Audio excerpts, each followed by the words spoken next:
मैं जी अब 3 बहुत पॉपुलर सवाल ले रहा हूँ, बिल्कुल बेसिक सवाल है, मैं जयंती दीदी से ले चुका हूँ लेकिन आपका वर्जन भी चाहिए। एक जो लोग ब्रह्मा कुमारी से नहीं जुड़े हैं, मैं अपनी बात नहीं कर रहा हूँ, मैं आम जनमानस की जो अभी भी सेंटर नहीं आ पाया है या जो अभी भी टीवी पर देखता है बट उनको समझ में नहीं आता है कि ये क्या हो रहा है।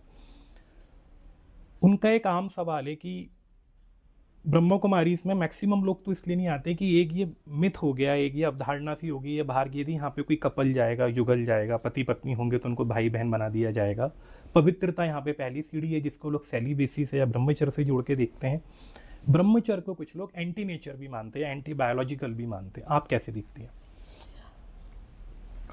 साइंटिफिक रीज़न के कारण या साइंटिफिक एक्सपेरिमेंट्स के कारण शायद वो नेचर के अगेंस्ट इसको समझते हैं, लेकिन हमारी भारतीय संस्कृति में उस ब्रह्मचर्य का जो महत्व है वो बहुत ऊंचा है।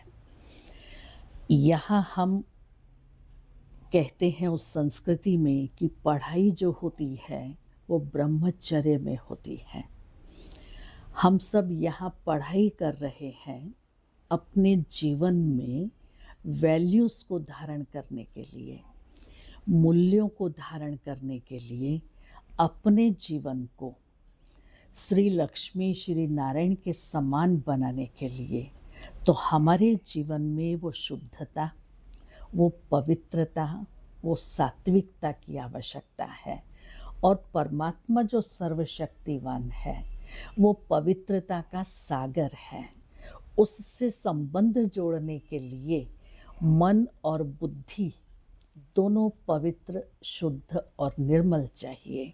आज व्यक्ति गंगा जी में स्नान करने के लिए जाते हैं। क्या करते हैं? स्नान क्यों करने जाते हैं?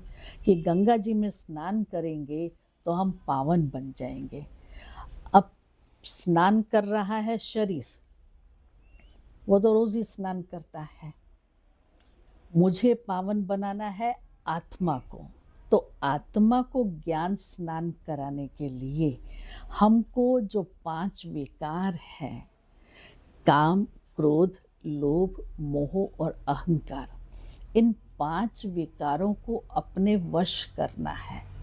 आज समाज के अंदर जो सबसे बड़ी विडंबना है, जो अनैतिकता है, जो भ्रष्टाचार है, आज छोटी छोटी बच्चियों पर बलात्कार होते हैं, बाप बेटी पर कर लेता है।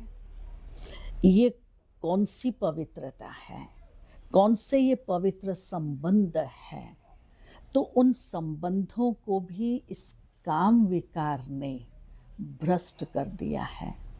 तो परमात्मा से संबंध जोड़ना है तो मुझे अपने मन की, तन की, धन की, सबकी पवित्रता चाहिए, तब हम उससे संबंध जोड़ सकते हैं।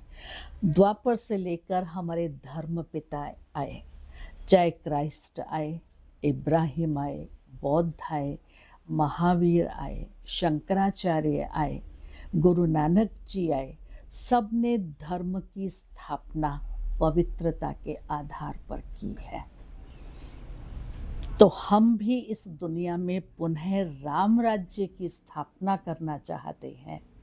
तो उस राम राज्य की स्थापना करने के लिए ही हमने भी ये दृढ़ संकल्प किया है कि हम इस ब्रह्मचर्य व्रत की पालना से इस भारत को पुनः राम राज्य, देवभूमि, स्वर्ग भूमि बनाएंगे।